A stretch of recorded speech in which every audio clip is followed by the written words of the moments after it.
This video is called Hanako Dancing. She's said to be Japan's oldest captive elephant. This is at her enclosure at the Inokashira Park Zoo in Tokyo. But to call that dancing is maybe a bit of a stretch. What's more likely is that this is a stress behavior. Hanako is 69 years old, and the zoo has been her home for almost as long as she's been alive. It's a long time, but a Vancouver woman who paid a visit likens that home more to a prison.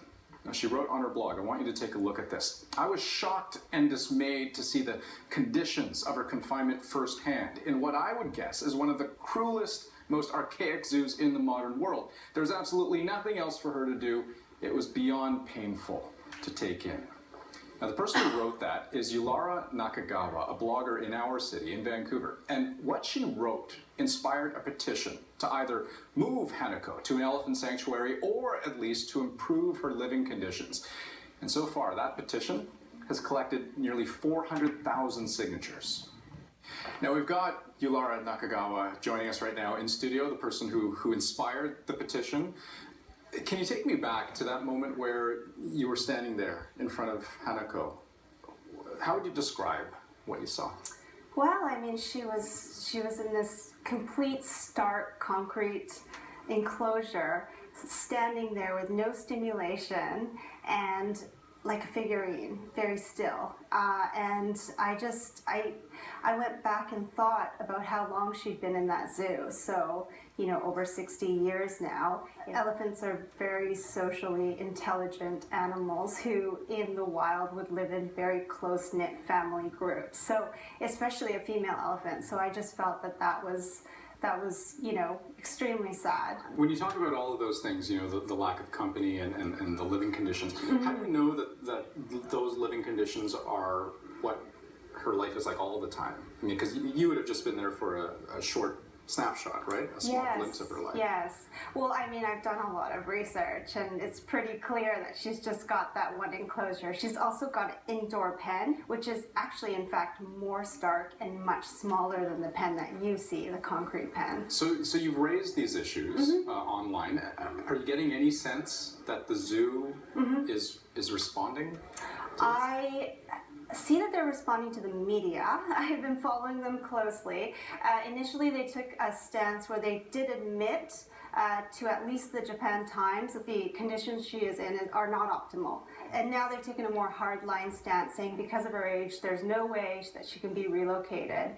And they've gone as far as to say that we, as the people behind the petition, are bigoted and self-righteous. So where do you go from here then? I mean, you do have that petition that's collected almost 400,000 signatures. Yes. What then? Where does that go? Yeah, so I've spoken on my blog. I interviewed a expert he's from the Born Free Foundation in the UK, and he's worked with captive wild animals closely on their welfare for over 10 years. And what he suggested the next step ought to be is that we should get a panel or at least one independent elephant expert to go into the zoo and examine her and just assess and see where she's at in terms of her muscle strength and just her general physical and mental health, whether or not it's even possible for her to be relocated, whether it's a sanctuary or to a better zoo in Japan. And then try to decide from there. Absolutely, and if they determine that it would be at all of a risk for her, then we would make sure that her current environment is enhanced. If every person that signed that petition donated $1, you know, we don't have an issue with funds. It's really just about opening up a line of communication now with the zoo so that we can work together for, you know, this better outcome. And time is ticking, obviously, for Hanako, and I think that's important as well. Ulara, thanks for joining us. Thank you for having me. Now, you may recall the bigger picture here, the debate around elephants in captivity, period. It's been a hot topic south of us, in Seattle as well. Back in April of last year, the Woodland Park Zoo closed its elephant exhibit, sending its 2 elephants, Bamboo and Chai, to Oklahoma City.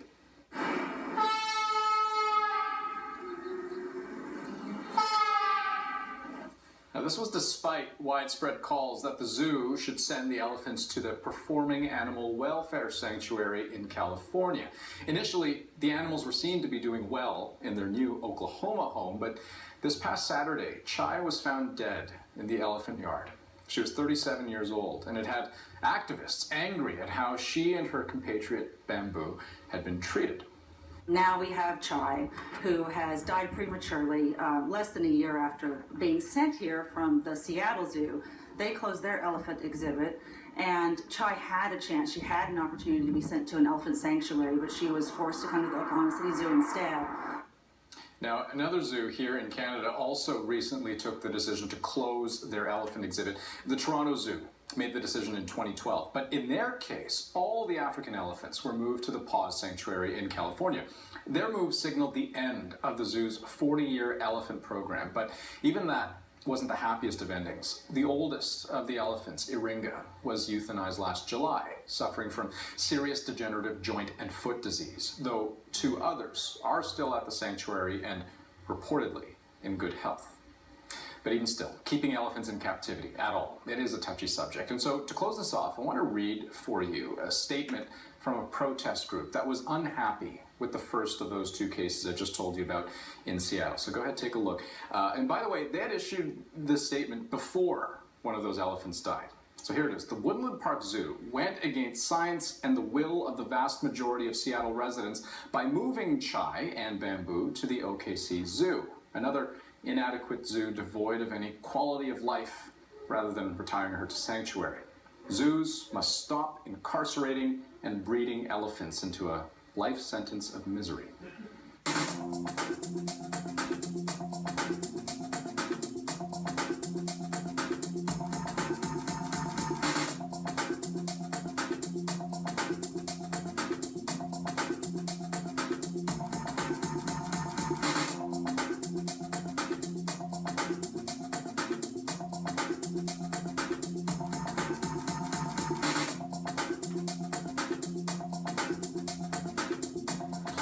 Okay, do stay with us. We have much more to come.